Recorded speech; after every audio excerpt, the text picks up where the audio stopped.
अमृत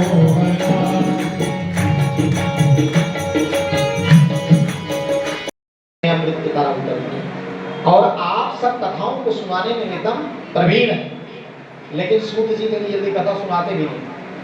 नैमिषारण्य में सूत जी से सौनक आदि ऋषियों ने प्रश्न कर लिया कि मुझे इस संसार में वह कथा सुनाई जो अमृत की तरह हो, मेरे कानों को अच्छा लगे।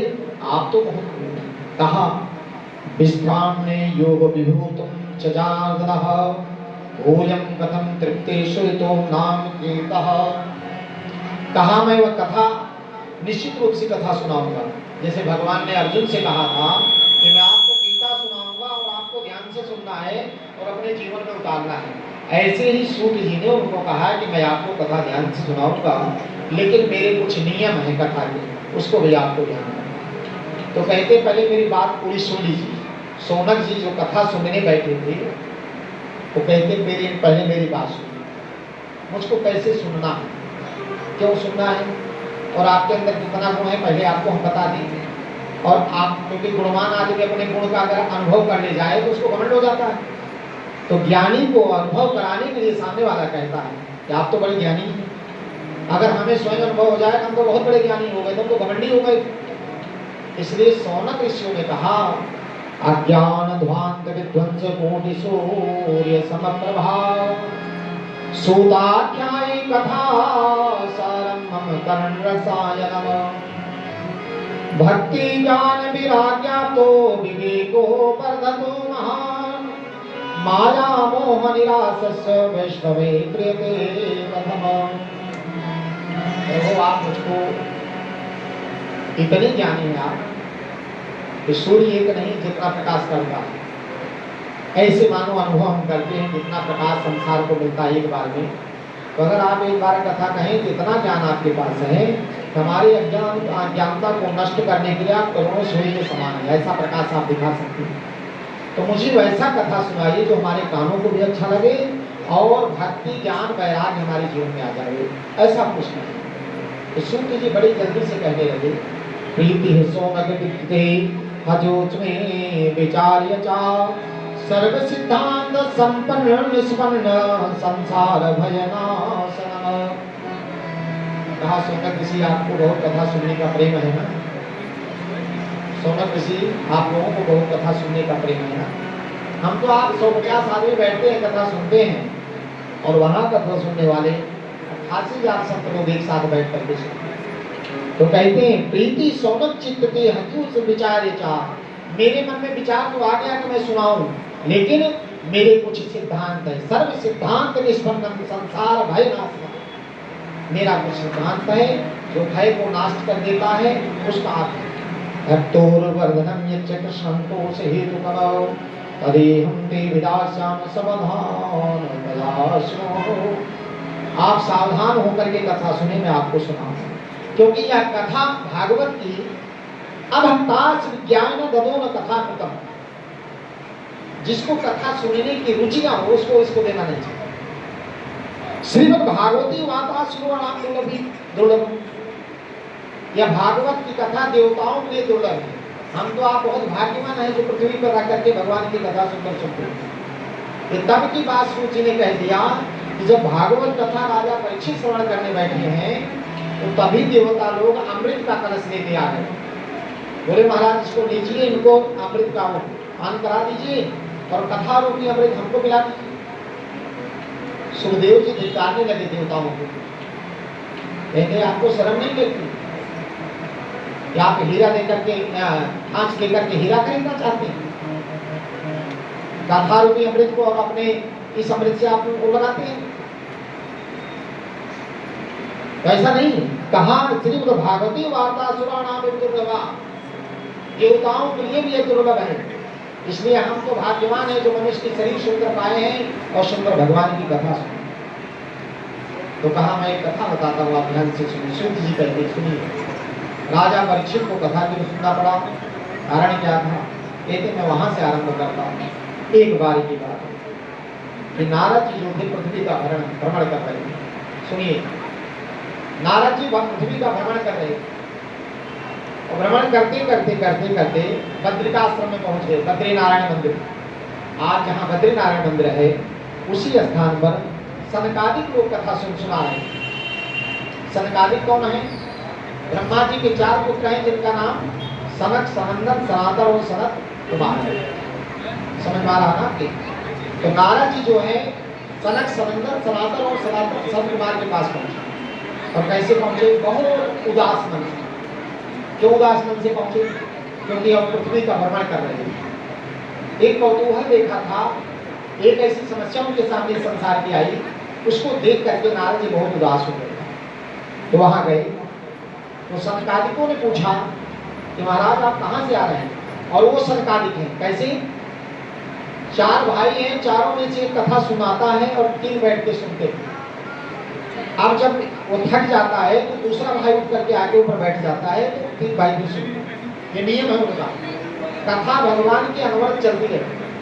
पत्रिकाश्रम में हमेशा भगवान की कथा चलती है और तीनों में से, चारों में से एक कथा सुनाएगा, 3 बैठ कर सुनते। उनका 24 घंटे का काम है कथा सुनते रहते हैं और सुनाते हैं।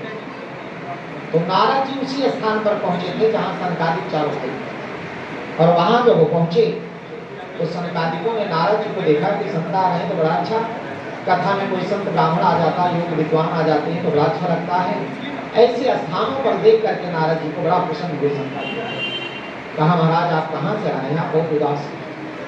तो नारद जी ने कहा कि हम तो पृथ्वी ज्ञातो ज्ञात्वा सर्वथा मामिते पुष्करं च प्रयागं च काशी गोदावरी तथा हरिक्षेत्रं कुरुक्षेत्रं श्रीरंगनाथ सेतुबन्धनम् एवादिषु तीर्थेषु ब्रह्मवाणितस्ततः। कहा अहम तो पृथ्वी ज्ञाता ज्ञातो सर्वावतोवित् पुष्करम चा प्रयागम चा काशी गोदावरी तथा। सनकादिकों कहा ये सुनो, एक बात बताऊं आपसे, आज मैं पृथ्वी का भ्रमण कर रहा हूं और कहां कहां गया?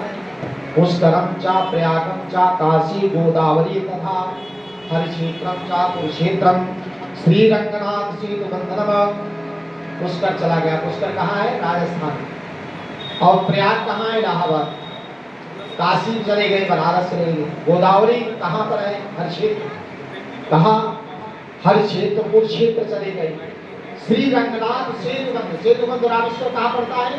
साउथ में जाकर के पड़ता है। कहाँ? मैं पूरी पृथ्वी का भ्रमण कर रहा हूँ और भ्रमण करते करते करते करते करते करते पृथ्वी की स्थिति में रहने वालों की स्थिति देखते आ रहा। कैसे रह रहे हैं लोग? एवामादेषु तीर्थेषु भ्रमणाय तस्ततः। और जब मैं इन तीर्थों का भ्रमण करते करते सब जगह पहुंचा तो मैं पहुंचा कहाँ? वृंदावन। समझ लिया? तो वृंदावन में पहुंचा। लेकिन समस्या क्या रही हमारे सामने? पृथ्वी के रहने वालों की समस्या में जो देखा वो देखा क्या कि तीर्थों में जब जाता हूँ जहाँ पर लोग कथा व्यास आदि है, जहाँ पर बड़े बड़े संत अपना बड़ा बड़ा बोर्ड लगा कर खड़े हुए हैं, उनके जब आश्रम में जाता हूँ, नारद जी कह रहे हैं जब उनके आश्रम में मैं जाता हूँ अंदर, तो वहाँ जाने के बाद पता लगता है कि जो उनका बाहर का दिखावा है वो अंदर कुछ नहीं है। ना उनका कोई अनुभव भगवान से प्रेम है, ना भाव है। सब अपना राज्य संपदा, राज साम्राज्य बना रहे हैं। सब भगवान से कोई प्रेम नहीं करता है। हमारा मन वहाँ नहीं लगा। हर मैं गृहस्थों में गया। गृहस्थ के लोग कैसे रहते हैं? वो सब बड़े मैले को चले रहते हैं। गृहस्थ लोग हमारे आप जैसे परिवार के घर में नारद जी गए, संत लोग आते ना दर्शन करते, तो कहा गृहस्थों के पास गए तो वहाँ देखा लोग क्या करते हैं। सब बच्चों और परिवार के बीच में उनके मोह माया में पड़े हुए और भगवान का कोई ध्यान करता नहीं। फिर उसके बाद मैं तीर्थों में गया। तीर्थ में जैसे लोग गंगा जी, यमुना जी, प्रयागराज में, काशी में, गोदावरी के इन तटों पर गया। स्नान करने वाला क्या कर रहा है, कैसे भगवती गंगा का सम्मान करना चाहिए, कैसे हमें स्नान करना चाहिए, कैसे इन तीर्थों में रहना चाहिए, इन चारों स्थानों का मैंने दर्शन किया। और दर्शन करते करते मैं पहुंच गया एक जगह। कहाँ? मेरे मन में विचार आया कि मैं चलूं यहाँ से वृंदावन, जहाँ भगवान की लीला भूमि, भगवान कृष्ण की लीला भूमि है, उस स्थान पर चलूं। समझ में आ रहा ना आपकी कथा? आवाज सही आ रही है ना? आपको सुनाई दे रहा ना? तो कहा वहां लीला भूमि पर पहुंचा और वहां देखा एक बड़ा सा कौतूहल। क्या था? एक स्त्री वृद्धावस्था, उसके 2 बेटे हैं। दोनों बेटे वृद्धावस्था को है, शरीर जर्जर हो चुकी है, शरीर कंकाल है, केवल शरीर में हड्डियां पंजर रह गया है और बाल जो है पके हुए हैं। और माँ जो है वो जवान, एक स्त्री है वह स्वयं जवान है, उसके 2 बेटे वो वृद्ध हो चुके हैं, उनकी शरीर जर्जर हो चुकी है, उनका सिर का बाल पक चुका है। वृंदावन जिस स्थान पर भगवान की लीला भूमि है, भगवान अपने भूमि में, उस लीला भूमि में अपने जीवन के सारी दिनचर्या को निभाया है गोपियों के साथ, बाल बालों के साथ। उस जगह की बात कही पाऊंगा, उनके साथ कई देवियां उन दोनों बेटों को जो ज्ञान और वैराग्य नाम से जाने जाते हैं, उनके लिए वो पंखा चल गए। वो कौन है महाराज? कहा उन्होंने बताया हमको, तो कोई सरस्वती है, कोई गंगा है, कोई यमुना है, और ये देवी का रूप धारण करके उनको पंखा दे। तो कहा फिर क्या हुआ? कहा तो मुझे इस बात का है कि माँ जवान है और बेटे बूढ़े हो गए, जर्जर शरीर क्यों हो गई, और जिस स्थान पर, और उनका नाम क्या है? तो कहा एक का नाम ज्ञान है, एक का नाम वैराग्य है। बेटों का नाम क्या है? ज्ञान और वैराग्य। माँ का नाम भक्ति है और बेटों का नाम ज्ञान और वैराग्य। मुझे ऐसा लगा अब ज्ञान कोई लेने वाला नहीं, किसी के अंदर वैराग्य आना नहीं होता। भक्ति इसलिए जगी होगी थोड़ा बहुत, भक्ति इसलिए जवान है, उस लीला भूमि में लोग प्रेम करते हैं, लोग भजन कीर्तन करते हैं, इसलिए थोड़ा सा भक्ति का प्रभाव अभी चल रहा है। लेकिन ज्ञान और वैराग्य को कोई पूछने वाला नहीं। संसार में ज्ञानी की वैल्यू अब रह नहीं गई, ये आप इतना जानिए। नारद जी ये कहना चाह रहे हैं कि ज्ञानी की वैल्यू नहीं है। आज बड़े बड़े लंपट लोग घूम रहे हैं और बड़े बड़े बाल रख करके और सुंदर वेशभूषा बना करके वो किसी के घर पे, किसी स्थानों पर कहीं भी भगवान की कथा सुनाना शुरू कर दें, वहीं 10, 20, 100, 50 इकट्ठा हो जाए, 1000, 2, 4000 इकट्ठा हो जाए। दिखावे का समय आ गया, इसलिए हम लोग ऐसा करने लगे। नारद जी सनकादिकों से कहते हैं, उसी रास्ते से मैं जा रहा था। ज्ञान और वैराग्य की वो माँ जो थी भक्ति, वो मुझको देख करके बड़ा आश्चर्य हुआ होगा, उसको हमको लग रहा है कि हम संत बाकी सब स्त्रियां थी। उसे जल्दी से बुलाया, ओ साधो क्षणं तिष्ठ मंचिता दर्शनम तव लोकस्य सर्वदा धर्म। वो साधु क्षणं तिष्ठ, साधु माने संत है। नारद जी को भक्ति ने बुलाया कि वो साधु क्षणं तिष्ठ मम चिंता, मेरी चिंता को आप थोड़ा सा समाधान कीजिए। नारद जी बहुत दूर से जा रहे थे, जब इसकी आवाज सुनते हैं बड़े जोर की तो एक बार स्थिर हो जाते। तो नारद जी एक कथा सुना रहे हैं, किसको? सनकादिकों को। सनकादिकों ने कहा फिर क्या हुआ?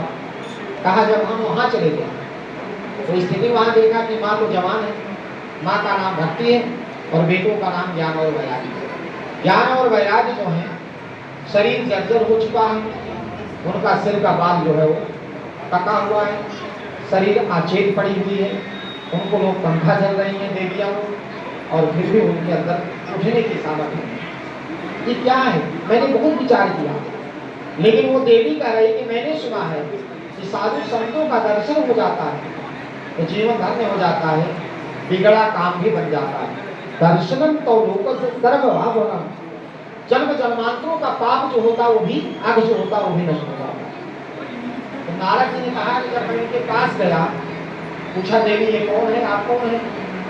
तो कहा अहम भक्तिरपि ख्यातो इमे में तनयो मतो ज्ञान वैराग्य नामानो काल योगे जर्जरो गंगाच्छ्रयितो चेमा मत्सेवा समागता तथापि न च मे श्रेया सेविताया सुरैरपि अहम भक्तिरिति ज्ञातो इमे में तनयो।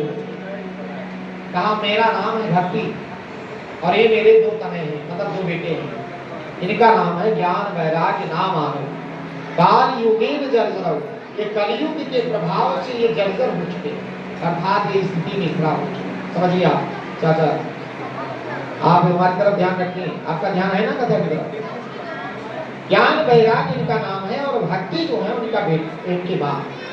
तो भक्ति ने कहा मेरे 2 बेटे हैं और काल की युग से, कलयुग के कारण ये, इस काल प्रभाव के कारण ये जर्जर हो चुके। और ये जो स्त्रियां देख रहे हैं, ये गंगाक्षया सरिसीमा मत सेवा समागताः तथापि न च मे श्रियाः सेवितायाः सुरैरपि। तो कहा देवी आपकी उत्पत्ति कहाँ से हुई जो यहाँ सब इकट्ठा हुए हो आप? ये देवियां और आप कहाँ से सब आप आई और आपकी उत्पत्ति कहाँ से हुई? भक्ति से पूछा कि आपकी उत्पत्ति कहाँ से हुई, आपके ज्ञान वैराग्य कहाँ से आए, ये सब बताइए पूरा हमको। तो भक्ति बड़े प्रेम से कहती है उत्पन्ना द्रविणं साहं वृद्ध कर्णाटके गता क्वचित क्वचित महाराष्ट्रे गुर्जरे जीर्णोद्यान गता। मेरी उत्पत्ति कहाँ हुई? द्रविड़ देश में, जानते हैं ना, साउथ में पड़ता और कर्नाटक की तरफ चली तो मैं थोड़ा जवान थी, लेकिन जब मैं महाराष्ट्र पहुंचे और गुजरात आके आई तो मेरी भी शरीर बहुत कमजोर हो चुकी, मैं भी जीर्ण हो चुकी थी। भक्ति कह रही है कि मेरी उत्पत्ति द्रविड़ देश में हुई और महाराष्ट्र आते थोड़ा मैं जवान थी, गुजरात आते आते मैं जर्जर होने लगी। मुझको कोई पूछने वाला, भक्ति को कोई पूछने वाला नहीं है। ये भक्ति ज्ञान वैराग्य आपके जीवन का एक अंश है, एक स्थान है, समझिए आप, आपके अंदर का एक भाव है। ज्ञान भक्ति वैराग्य इन्हीं तीनों का नाम है जो आपके अंदर निवास करते हैं। इनको जब तक आप प्रकट नहीं करेंगे, जिनको आप इनको साहस नहीं देंगे, इनके अंदर भाव नहीं लाएंगे, इनके अंदर श्रद्धा नहीं करेंगे, तब तक आपके अंदर भगवान की कथा सुनने का भाव आने वाला। तो कहा मैं वृंदावन आ गई, वृंदावनम पुनः प्राप्य नवीने स्वरूपणे जाता हमेवती सके प्रेम रूपा सांप्रतम अतः सोचामि चात्मानं विस्मयाविष्ट मानसा बदयुग निधे धीमन कारणं चात्र भवेत। कहा वृंदावनम पुनः प्राप्य, जब मैं वृंदावन में आई तो मेरी शरीर तो नई हो गई, नई स्वरूप धारण कर लिया, लेकिन जाता हम युवती सब प्रेम रूपा सांप्रतम।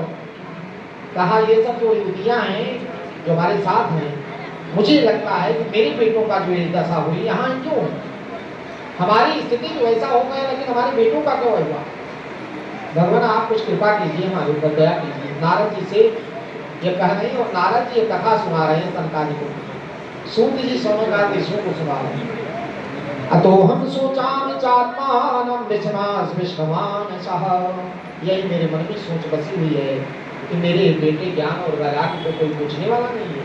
ऐसा क्या हो गया हमारे जीवन में, जहाँ पर भगवान अपने लीला किए हैं तब भी ऐसा हो रहा है? तो नारद जी विचार करने लगे, बच्चों को, बेटों को ज्ञान और वैराग्य को ऐसे हाथ से हिलाने लगे, कुछ मंत्र श्लोक कानों में डाले, उनके मन में विचार आया, भगवान को भी ध्यान किया, भगवान की तरफ से कुछ उनको आदेश हुआ, वो भी कान में फूंक दिया, जो भी उनके मन में भाव आया वैसा उन्होंने किया। नारद जी कह रहे हैं कि मैं कोशिश पूरी कर लिया, लेकिन कुछ पता नहीं लगा, मुझसे कुछ हो नहीं पाया। वहीं से मेरे मन में विचार लगा और मुझे ऐसी उदासी आ गई कि मैं संत होकर के एक भला नहीं कर पा रहा हूँ, मुझको इस बात की तकलीफ है। तो मैंने बोला उनसे, भक्ति से कहा, नारद जी कह रहे हैं सनकादिकों से कि मैं उससे भक्ति से बोला कि सुने आप वारुणम कलिह तेन युक्ता सदाचार योग मार्ग से वृंदावनम संयोगोदपन्नं वरुणेनया धन्यं वृंदावनं तेन भक्ति नेत्रयत्रचा। देवी अनुभव मुझको ये हुआ है कि वृंदावन में तो भक्ति नाचती है, प्रेम के नाते से भक्ति नाचने लगती है ना। अभी आप जाते हो तो वहाँ पर सुंदर राधे राधे सब गा रहे होते हैं, आप भी वहाँ नाचना शुरू कर देते हो, यही स्थिति कहा। लेकिन आप्रेम्यो ग्राहका भावन जरणा विमुच्यतः किंचिदामाद सुखेन प्रस्तुन्नातनो नयोः। तो कहा ये तो कलयुग का प्रभाव है कि वृंदावन में ज्ञान और वैराग्य को कोई पाने वाला नहीं, पूछने वाला नहीं। तो कहा कलयुग। तो नारद जी को भक्ति ने कहा कि कलयुग का प्रभाव, तो कथम परीक्षितो राजा स्थापितो है सुचे कली। अरे राजा परीक्षित ने कलयुग को क्यों छोड़ा, मान लिया होता, कलयुग आता ही नहीं, ये प्रभाव पड़ता नहीं। तो प्रवृत्ति कालो सर्वसारा पुत्रगतो महान, और इस कलयुग का प्रभाव हम जैसे लोगों के ऊपर नहीं पड़ता। तो ऐसा क्या कारण है महाराज, ऐसा कुछ कीजिए। तो कहा सुनिए, नारद जी को सनकादिकों ने कहा कि काम कीजिए, आप भागवत कथा का आयोजन कराइए। और श्रीमद् भागवती रूपा भागवत कथा का ही ऐसा स्वरूप है जो उन ज्ञान और वैराग्य को भी चैतन्य कर देगा। और भक्ति जो है उनको भगवान नारद जी ने बता दिया कि गेहे गेहे जने जने, मैं घर घर और जन जन में डाल दूंगा आपको, आप चिंता मत करो, मैं अभी आया और गया थोड़ी देर बाद। और नारद जी, वही नारद जी इन सनकादिकों के पास अपनी पूरी कथा सुनाई कि अब इसका उपाय क्या किया जाए। तो सनकादिकों ने बड़ा सुंदर कहा कि आप श्रीमद् भागवत कथा का की रचना करें। उन्होंने सुंदर कथा का आयोजन किया और हरि क्षेत्र में आकर के, हरिद्वार जिसको आप कहते हैं, उसी क्षेत्र में आकर के सुंदर कथा तो वहां भी हो सकती थी, हिमालय पर्वत पर। समझिए आप, भगवान जब जाने लगे यहाँ से पृथ्वी छोड़ करके साकेत धाम को, तो भगवान से अर्जुन ने पूछा कि महाराज आप जा रहे हैं, आप बताइए आपका दर्शन कहाँ में होगा और आपसे हमारा मिलना कहाँ होगा, हम मिलेंगे कहाँ। तो भगवान बड़ा सरल उपाय बताए, हम बद्री नारायण में निवास करेंगे, आप आकर के वहाँ दर्शन करना मेरा, वहाँ मुझसे मिल जाना। तो कहा आपसे मिलन कैसे होगा, आपका दर्शन कैसे होगा, हमारी आपकी वार्तालाप कैसी हो पाएगी, हम आपकी बातों को सुनेंगे कैसे। तो कहा कोई बात नहीं, भगवान अपने स्वयं वांगमयी स्वरूप को इस भागवत में वो कर दिया, स्थापित कर दिया, और तभी से हम लोग भागवत की कथा का स्मरण करने लगे। इसलिए ये बात हमेशा की आप जानते रहें, श्रीमद् भागवत कथा कोई वैसा नहीं, ऐसा कोई ग्रंथ नहीं है कि आप ऐसे ही आप देख करके इसको कर गए। यह भागवत कथा स्वयं भगवान का स्वरूप। वही उसी स्थान पर श्रीमद् भागवत कथा का आयोजन हुआ और हर क्षेत्र में नारद जी ने सुंदर सबको आह्वान किया। और उस स्थान पर कथा सुनने वाले संसार के जितने देवता लोग थे, जितने राजा लोग थे, अर्थात इंद्र भी बताते, शंकर जी भी बताते, ब्रह्मा जी ब्रह्माणी को लेकर के, नारायण लक्ष्मी को लेकर के, सब लोग उस कथा में आ जाते हैं। ऐसा भी कहा गया कि नारद जी स्वयं बीड़ा बजाने लगे, शंकर जी डमरू बजाने लगे, विष्णु भगवान अपने शंख को बजाने लगे, ब्रह्मा जी अपने बीड़ा को बजाने लगे। धीरे धीरे सब अपने अपने जितने जिसके पास वाद्य यंत्र था सबको बजा करके सब लोग गाने लगे और गा करके बड़ी प्रसन्नता से भगवान को भक्ति का आवाहन करने लगे और भक्ति के लिए प्रेरणा डालने लगे। नारद जी ने कोशिश किया कि भक्ति और ज्ञान वैराग्य संसार में सबके पास स्वीकार हो जाए और भक्ति का निवास सबके घर में हो जाए और भक्ति सबके हृदय में निवास करने लगे। ऐसा भाव लेकर के उन्होंने भागवत की कथा का रचना किया। बोलो आगे बिहारी तेरे संग में रहेंगे ओ मोहना, तेरे संग में रहेंगे ओ मोहना, तेरे संग में रहेंगे ओ मोहना, तेरे संग में रहेंगे ओ मोहना। ओ मोहना मेरे ओ सोहना, ओ मोहना मेरे ओ सोहना, संग में रहेंगे ओ मोहना, तेरे संग में रहेंगे ओ मोहना।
ओ सोहना तेरे संग में रहेंगे मोहना तेरे संग में रहेंगे मोहना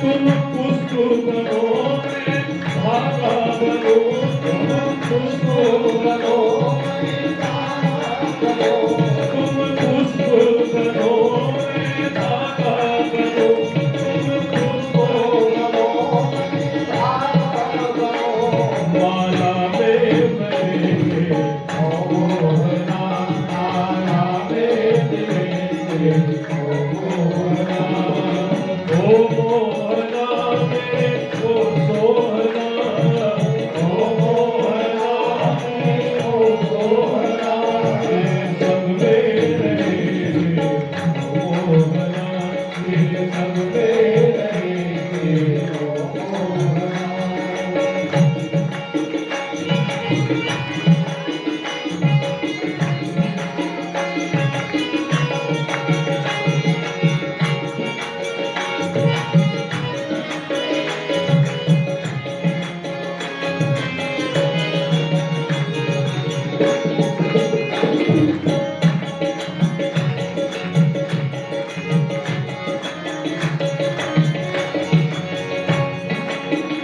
हो तुम वक्ता बनो मैं सोता बनो तुम वक्ता बनो मैं सोता बनो तुम वक्ता बनो मैं सोता बनो वक्ता बनो मैं सोता बनो भागवत में मिलेंगे मोहना भागवत में मिलेंगे मोहना भागवत में मिलेंगे मोहना भागवत में मिलेंगे मोहना ओ मोहना मेरे ओ सोहना ओ मोहना मेरे ओ सोहना ओ मोहना मेरे ओ सोहना ओ मोहना मेरे ओ सोहना तेरे संग में रहेंगे मोहना तेरे संग में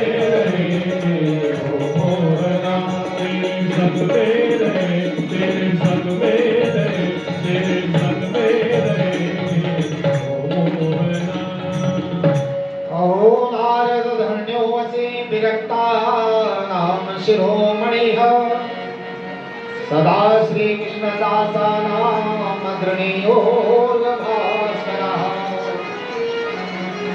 अहो नारद धन्यो वसे विरक्ता नाम शिरोमणिः सदा कृष्ण दासा नाम अग्रणीयोर्भास्करः। सनकादिकों ने कहा कि नारद जी आप धन्य हैं और विरक्तों में धन्य हैं, संतों में आप धन्य हैं और संतों के शिरोमणि हैं आप कैसी बात कर रहे हैं? भागवत में भक्ति ज्ञान वैराग्य ये कैसी हो सकती है?